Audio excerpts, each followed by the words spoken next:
What is going on, guys? Today is a special day. It's your lucky day, actually, because you get to see me working on stuff. As you know, been working on the Civic, trying to get that guy, back where it should be, kind of back where I'd like it to be.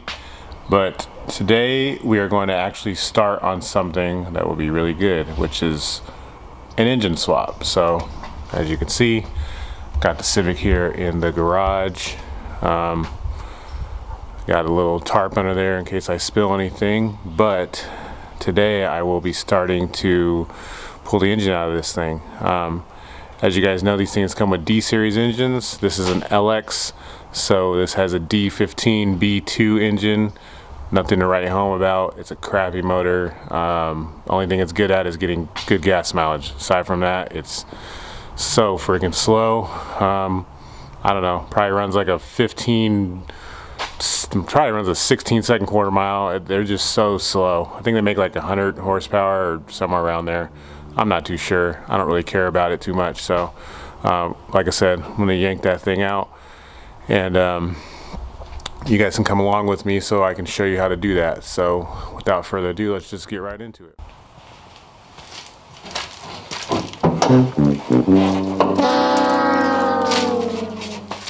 Now, my hood latch does work, and it's there.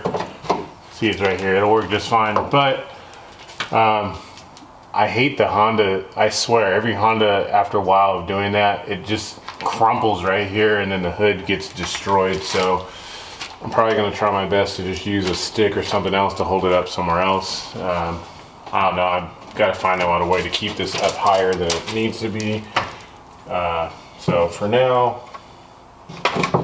I'm just going to make that work right there, and I could just stay like that for now.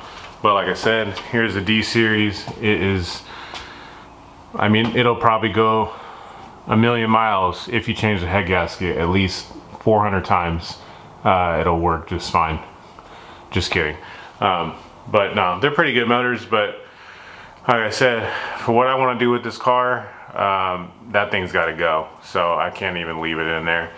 And then obviously this is a dual point or DP FI. It's just the type of fuel injection this thing has. Basically, it has two fuel injectors instead of 4 fuel injectors that kind of, go injected into that carburetor looking thing. That's not a carburetor, but I mean, it looks like one, but it's not. So yeah, there'll just be a little bit of wiring I have to do. Nothing too serious. I mean, I've messed with these things for a long time now, so I'm not a professional, but I know my way around a Honda. So by now you would have already watched my video of what you need to put together to get this done. The engine I'm using, the ECU I'm going to use, mounts, all that stuff. I definitely go, if you haven't watched that, definitely go check out the other video up on my channel, and I'll go into that stuff into more detail. This video pretty much though, like I said, we're just going along. I'll make videos here and there just showing you how to yank this D-series out of here. It's really not too hard. Anybody could do this stuff. It's pretty simple work. Obviously you're going to need an engine lift or a hoist of some type. I got old Trusty right out here in the driveway, so he'll help me get this thing out of here.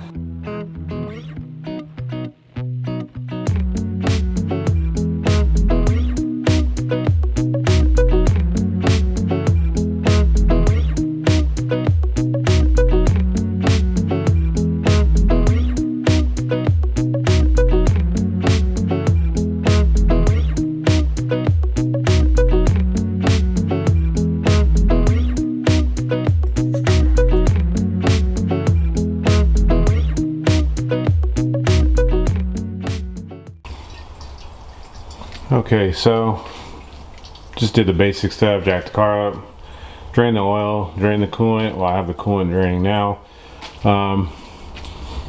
So pretty much just comes to disassembly, I guess, for the most part. First thing I'm gonna do, disconnect your battery. Then after that, we'll probably take off the air intake tube there. And then really, guys, it's just pulling off everything that you see that's attached to chassis of the car, or like the body of the car. For instance, this hose right here. Take the hose off here and just, you know, let it stay where it's at on the car, because some of the stuff you'll have to use when you put in the other engine, you'll have to retain some of these things in order to use it on the new engine. So yeah, I'm gonna go on ahead and just start taking things apart. The power steering pump, I'm pretty sure I have a workaround around that. Obviously, when you do the B series swap into an EF, if your car has power steering, then I mean, I like to retain that stuff. Everyone wants to be a hot boy and they think that power steering is gonna hold them back from going 14.2 in the quarter mile. But really, I just like to have it. I like to have it all functioning, and since it's there, I'm gonna try my best to keep it working. I believe you can use a DA Integra B series pump and a DA pressure line. I'm pretty sure that screws straight into the power steering rack on this. This is an LX. If your car doesn't have power steering, like a lot of the EFs don't have power steering, then you can just obviously just leave it off because it's not even there. If you wanted to use it, I don't know, you're gonna have to do your research on that. There's probably a way you can make it work, but fortunately my car has power steering and it has air conditioning, and I plan on keeping both of them. So I may just disconnect the pump from the motor and just leave that all connected for now, so that way I don't have to worry about power steering fluid going all over the place. So I may do that. I may end up just taking the hoses off and let it just drain all out, but I'm trying not to make a huge mess. So I don't know, we'll just decide when I get there.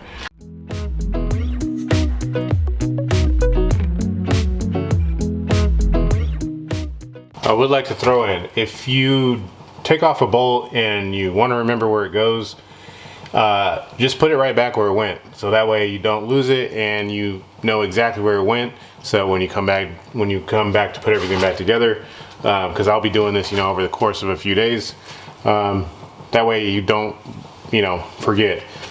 Like this part I just took off, I'm gonna put the screws right back where they went, so that way I know that that's where those go.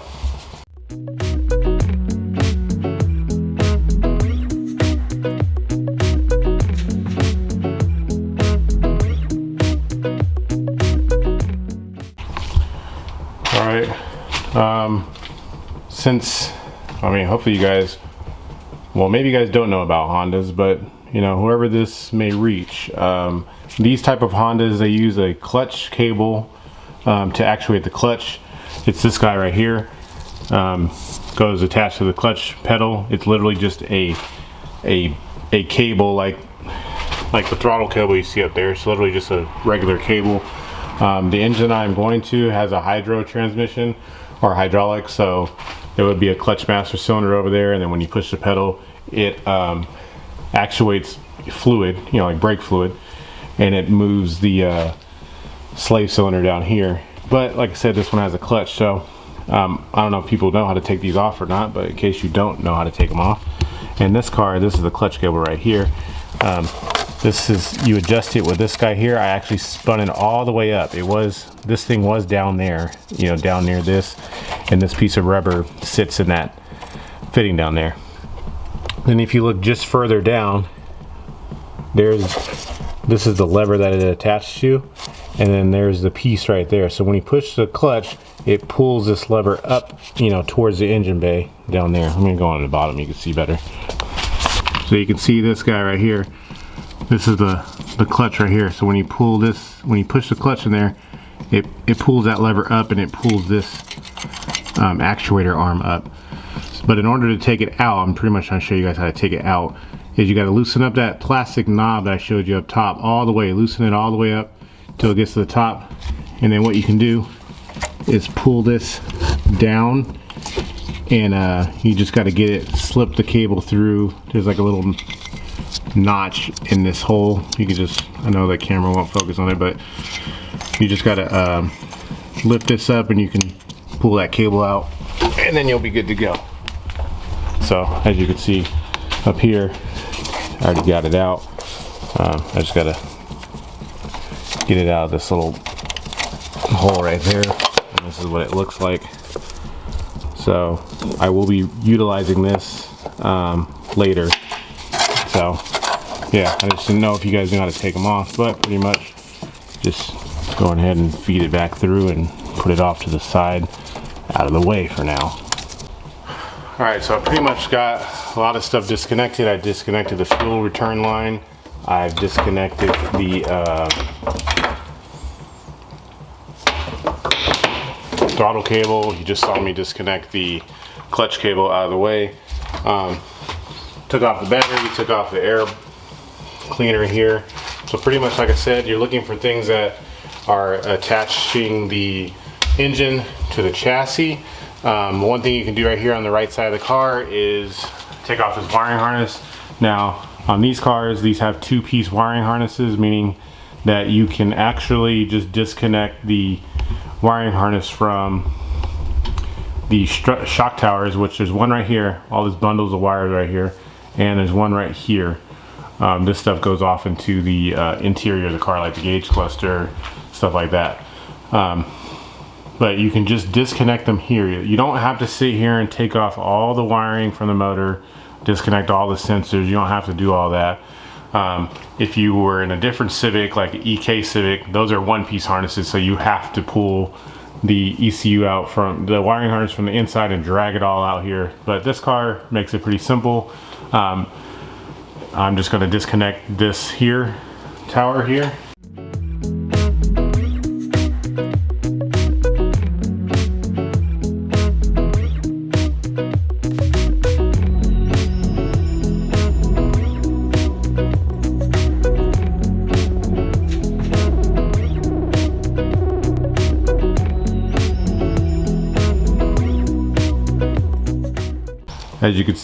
As you can see, I got that main harness right here just laying on top. I had to fish it around a few of the other pieces over there, but it wasn't too big of a deal. So like I said, if your car has AC, you'll have these AC lines to deal with. Chances are your car doesn't have AC, so you don't have to worry about it. But I just fished it around this, fished it around the heater hose, and then just laid it up here on top. I actually broke the starter signal wire. I actually broke it off by accident right there. That's this guy right here on the wiring harness, but no big deal. I can just solder on a new spade connector and be good to go there. So next thing I'm gonna do, I think, is take this radiator out. It's pretty straightforward. Got the upper radiator hose, you got the lower radiator hose that's right here, probably best disconnected from the bottom, and got the overflow tube right here. You could either disconnect it here and then just let that stay with the car, which is probably what I'll do. Matter of fact, let's do that right now. Just take that guy and spin it around over there somewhere out of the way. So that guy can just stay over there, and I'm gonna go ahead and take off this ground wire right here. And then I think the only other thing you gotta worry about, I don't know what kind of wiring this guy was doing in here before me, but it looks like the fan wire, or I don't know what this is. Oh no, this is the AC compressor wire. I don't know why it's all exposed like that, but I'm gonna have to disconnect this guy, and then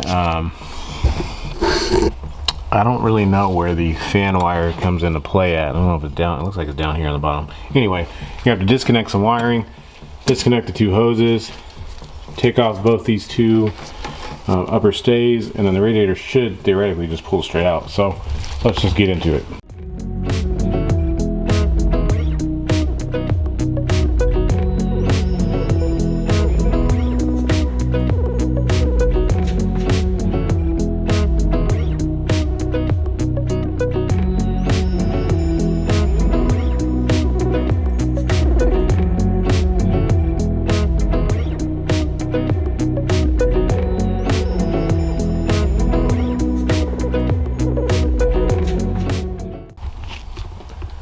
Alright, so got the radiator out.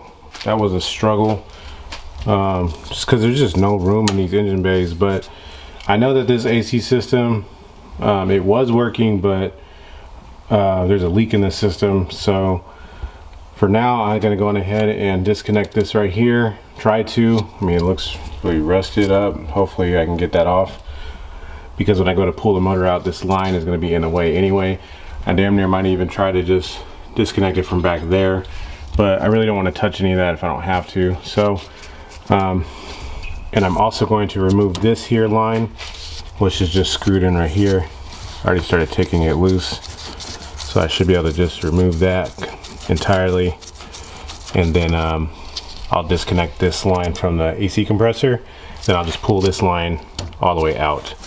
That way it's completely out. So there's the line already.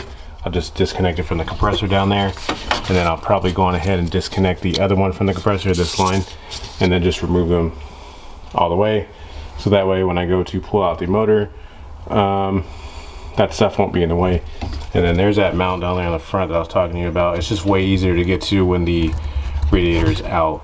So only the EFs have this motor mount in the front, and I believe the DAs do too, but the other Civics, they have their torque mounts like on the side attached to the transmission, so they're a little bit easier to get at. But anyway, man, this wiring, man, what the heck is all this? Look at this. I just saw this. Not even connected to anything. It's just hanging here. So, yeah, we'll see what we're gonna do with all this wiring.